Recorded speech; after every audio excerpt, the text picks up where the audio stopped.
Assalamualaikum warahmatullahi wabarakatuh. Di sini saya Dita Novitasari dari STIMIK Pringsewu, peserta Pakerti Untirta Juni 2022. Dalam hal ini saya akan menyampaikan materi tentang strategi pembelajaran dan motivasi belajar, di mana materi ini disampaikan dalam workshop pelatihan keterampilan dasar teknik instruksional Pekerti bagi dosen perguruan tinggi oleh Dr. Syihabuddin Said MSI. Adapun tujuan umum dari materi ini adalah yang pertama, memahami dan mengembangkan strategi pembelajaran. Yang kedua, memotivasi diri dan mahasiswa untuk terus belajar. Dan sedangkan tujuan khusus pembelajarannya yaitu yang pertama, melaksanakan strategi pembelajaran di perguruan tinggi. Yang kedua, menjelaskan motivasi belajar di perguruan tinggi. Dan yang ketiga, menjelaskan tuntutan belajar di perguruan tinggi. Baiklah, langsung saja di sini ada beberapa definisi. Yang pertama ada definisi strategi. Strategi adalah pendekatan secara keseluruhan yang berkaitan dengan pelaksanaan gagasan, perencanaan, dan eksekusi sebuah aktivitas dalam kurun waktu. Yang selanjutnya ada pembelajaran. Pembelajaran adalah proses interaksi antara mahasiswa dengan dosen, antara peserta didik dengan pendidik, dan sumber belajar pada suatu lingkungan belajar. Menurut pasal 1 ayat 12 Undang-Undang Nomor 12 Tahun 2012. Selanjutnya ada dosen. Apa sih yang dikatakan dosen? Dosen adalah pendidik profesional dan ilmuwan dengan tugas utama mentransformasikan, mengembangkan, dan menyebarluaskan ilmu pengetahuan dan teknologi melalui pendidikan, penelitian, dan pengabdian kepada masyarakat. Menurut pasal 1 ayat 14 Undang-Undang Nomor 12 Tahun 2012. Lalu apa kualifikasi dosen? Selanjutnya ada mahasiswa. Mahasiswa adalah peserta didik pada jenjang pendidikan tinggi menurut pasal 1 ayat 15 Undang-Undang Nomor 12 Tahun 2012. Selanjutnya ada standar seleksi mahasiswa. Diambil dari kitab Taklim Ilmu Taklim. Yang pertama, mahasiswa itu harus cerdas. Yang kedua, rajin. Yang selanjutnya, sabar. Yang keempat, memiliki biaya, karena kita tahu bersama bahwasanya untuk menempuh pendidikan tinggi sekarang butuh biaya yang tidak sedikit. Selanjutnya ada petunjuk guru, mengikuti petunjuk guru. Yang selanjutnya panjang waktunya. Ada pembelajaran. Pembelajaran adalah suatu proses atau kegiatan yang sistematif, yang bersifat interaktif dan komunikatif antara dosen atau pendidik dengan mahasiswa atau peserta didik di kelas. Dihadiri secara fisik oleh dosen pendidik atau tidak untuk menguasai kompetensi yang telah ditentukan menurut Zainal Arifin 2009. Selanjutnya ada pembelajaran. Pembelajaran adalah suatu kegiatan dosen atau pendidik secara terprogram dalam desain instruksional untuk membuat mahasiswa atau peserta didik belajar dengan aktif, yang menekankan pada penyediaan sumber belajar. Menurut Dimyanti dan Mudiono 2009. Pembelajaran adalah suatu sistem instruksional yang terdiri atas beberapa komponen yang meliputi tujuan, bahan ajar, mahasiswa atau peserta didik, dosen atau pendidik, metode, media, dan evaluasi yang dapat meningkatkan kemampuan kognitif, efektif, dan psikomotorik agar mahasiswa atau peserta didik menjadi lebih baik dalam komunikasi dan interaksi kepada dosen atau pendidik. Selanjutnya strategi pembelajaran. Strategi pembelajaran adalah komponen umum dari suatu rangkaian materi dan prosedur pembelajaran yang akan digunakan secara bersama-sama oleh dosen atau pendidik dan mahasiswa atau peserta didik selama proses pembelajaran berlangsung. Menurut Hilda, strategi pembelajaran adalah urutan atau pola perilaku dosen atau pendidik untuk dapat mengakomodasi semua variabel pembelajaran secara sadar dan sistematis.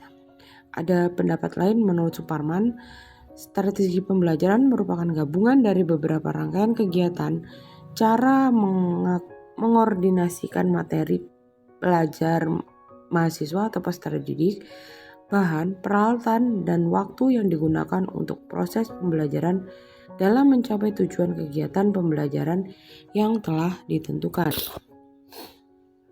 Selanjutnya, ada beberapa lagi pengertian strategi pembelajaran. Ada menurut Etin Solihatin, ada juga menurut Dharmaya. Oke, langsung saja. Ada pentingnya strategi pembelajaran. Pendidikan merupakan sektor yang sangat menentukan kualitas suatu bangsa. Kegagalan pendidikan berimplikasi pada gagalnya suatu bangsa. Keberhasilan pendidikan juga secara otomatis membawa keberhasilan sebuah bangsa. Pada dunia pendidikan, hendaknya memperhatikan unsur pendidikan yang diantaranya peserta didik, pendidik, software, manajemen, sarana dan prasarana. Aset yang diperlukan dalam pendidikan adalah sumber daya manusia yang berkualitas. Sumber daya yang berkualitas dapat berupa dari mahasiswa atau peserta didik, masyarakat, maupun pendidik atau dosen. Pentingnya strategi pembelajaran. Yang pertama, memberikan rumusan acuan kegiatan pembelajaran. Yang kedua, mencapai tujuan pembelajaran. Yang ketiga, menarik minat belajar peserta didik. Yang keempat, memotivasi, mendorong, menggerakkan, membimbing, dan mengarahkan peserta didik. Selanjutnya ada macam-macam strategi pembelajaran. Yang pertama, strategi pembelajaran inquiry atau SPI. Rangkaian kegiatan pembelajaran yang menekankan pada proses berpikir secara kritis dan analisis untuk mencari dan menemukan sendiri jawaban dari suatu masalah yang ditanyakan. Proses berpikir ini biasa dilakukan melalui tanya jawab antar dosen dan mahasiswa. Yang selanjutnya ada SPE, strategi pembelajaran ekspositori. Strategi pembelajaran yang menekankan pada proses pemberian pengetahuan atau materi yang diberikan secara lisan atau verbal oleh dosen kepada mahasiswa yang ingin membantu mahasiswa agar menguasai materi pembelajaran secara optimal dan efektif. Karena dalam sistem ini dosen menyajikan dalam bentuk yang telah disiapkan secara rapi, sistematis, dan lengkap sehingga mahasiswa tinggal menyimak dan mencerna saja secara tertib dan teratur. Yang selanjutnya ada SPBM atau strategi pembelajaran berbasis masalah. Strategi pembelajaran yang memadukan beberapa kegiatan pembelajaran yang menonjolkan pada proses pemecahan masalah ilmiah. SPBM didasarkan pada psikologi kognitif yang dapat dibebaskan dari asumsi bahwa belajar adalah proses mengubah perilaku melalui pengalaman. Yang keempat ada SPK, strategi pembelajaran kooperatif, di mana metode pembelajaran JES ini termasuk dalam rangkaian kegiatan pembelajaran yang dilakukan oleh mahasiswa dalam kelompok tertentu untuk mencapai rumusan tujuan pembelajaran. Strategi sistem pembelajaran kooperatif menggunakan kelompok kecil atau tim yang terdiri dari 4-6 orang yang memiliki latar belakang yang berbeda, baik secara akademis, ras, agama, ataupun gender. Atau mode pembelajaran kelompok adalah rangkaian kegiatan belajar yang dilakukan oleh mahasiswa dalam kelompok-kelompok tertentu untuk mencapai tujuan pembelajaran yang telah dirumuskan. Sistem penilaian dilakukan terhadap kelompok akan memperoleh penghargaan atau reward jika kelompok tersebut menunjukkan prestasi yang dipersyaratkan. Yang kelima ada SPPKB, strategi pembelajaran peningkatan keterampilan berpikir. Strategi ini diterapkan untuk mengutamakan kemampuan berpikir mahasiswa.